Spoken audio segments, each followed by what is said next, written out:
Okay, so there was another thriller this week. 34-28 is your final. Carolina and Minnesota are now tied up at 3-3 after Minnesota won today. Now, Sam Darnold didn't really do all that well. Only completed 41.5% of his passes for 207 yards. Had one touchdown, one pick, was sacked 4 times. Quarterback rating of 55.6 on the ground. Outside of Sam Darnold rushing for that long one, it was pretty much stifled for most of the day. Chuba Hubbard had 16 carries for 61 yards and a score, but only 3.8 yards per carry. Darnold, 4 for 48 yards, but a 30-yard run kind of inflated that on a scramble. DJ Moore, 1 for 6. Royce Freeman, 1 for 3. Tremble carried it 1 time for no yards. They end up with 23 carries for 118 yards and a score with a 5.1 yards per carry. In receiving, they had a lot of drops. DJ Moore, 5 of 13 for 73 yards, 1 of 2 for Ian Thomas for 41. Brandon Zylstra, Viking fans would remember him, 3 for 3 for 32. Shea Smith, 2 for 2 for 20. Alex Erickson, 1 for 1 for 17. And a big surprise here, Robbie Anderson, 3 for 11 for only 11 yards, but he did have a score. So they were 2 for 12 on third down. That's only 17%. 2 of 3 in the red zone, 67%. They're -2 in the turnover margin. They held the ball for 26 minutes and 34 seconds. 6 penalties for 28 penalty yards. Now, Minnesota, Kirk, he was the guy this week. 68.7% of his passes were completed for 373 yards, 7.8 yards per attempt, 3 touchdowns, no interceptions. Wasn't sacked today, which is kind of a shocker with how much this Carolina defense likes to blitz and how often they get home to the quarterback this year. No sacks. No sacks for the Carolina defense. 112 quarterback rating for Kirk. Cook carried the ball 29 times for 140 yards, 4.8 yards per carry, and a score. Ham, 1 for 30. Cousins, 2 for 16. Madison, 3 for 10. Thielen, 1 for 2. And with Thielen, I think it was just one of those quick screen-like passes that ended up counting as a rush because I don't think he actually carried the ball through a handoff kind of motion. Anyway, 36 carries for 198 yards and 5.5 yards per carry. Now, in the receiving game, Thielen was a menace. 11 of 13 targets for 126 yards and a score. Jefferson, 8 of 14 for 80. Osborne, 6 of 7 for 78 yards with a 27-yard walk-off touchdown win.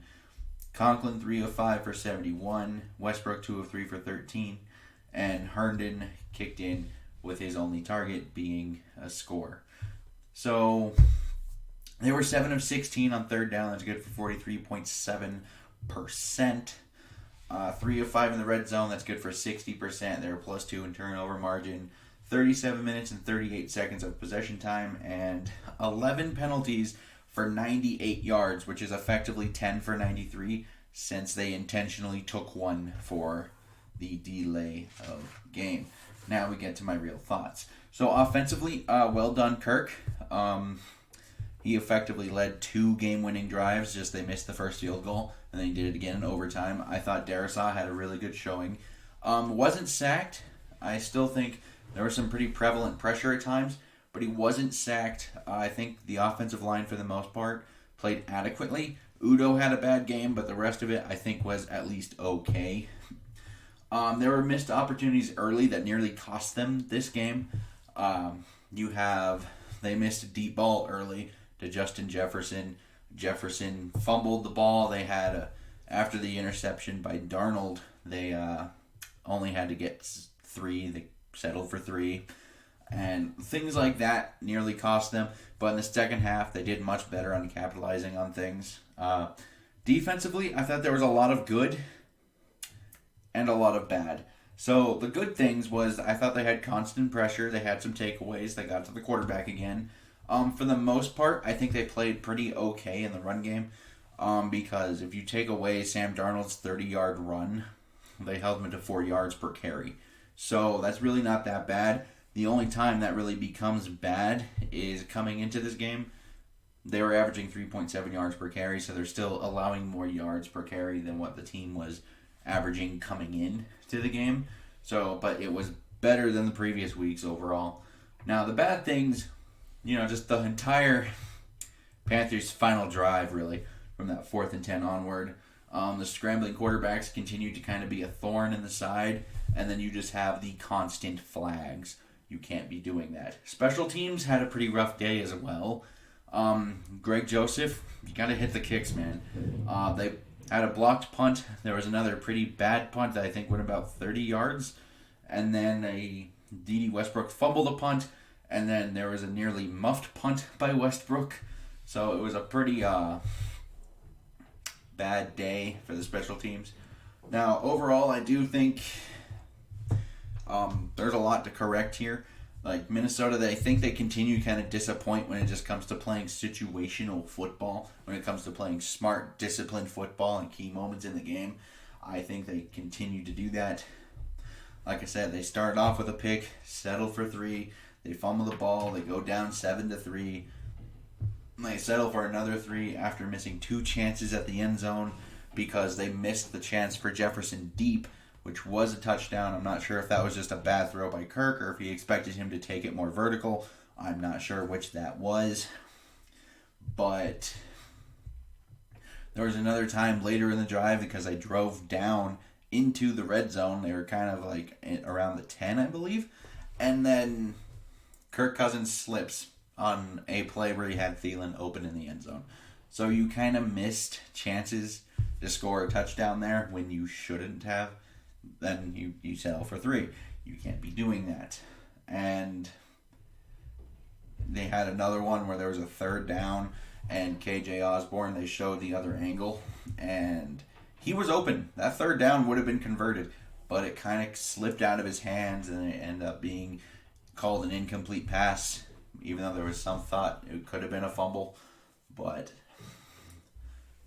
yeah, and then you have the entire Panthers' final drive, specifically letting up a 41-yard pass on 4th and 10 with 2 minutes left in the game, and they have to drive 96 yards to go get a score to force overtime. Plus the 2, you let both of those things happen. Not good. And then just so many flags. A lot on the defense, and Oli Udo mainly. Those things. Like I said, effectively 10 penalties for 93 penalty yards. And just in the end, you have a team that's relatively undisciplined. You have a team that doesn't play well in situational football moments. And then they also don't play to win on offense.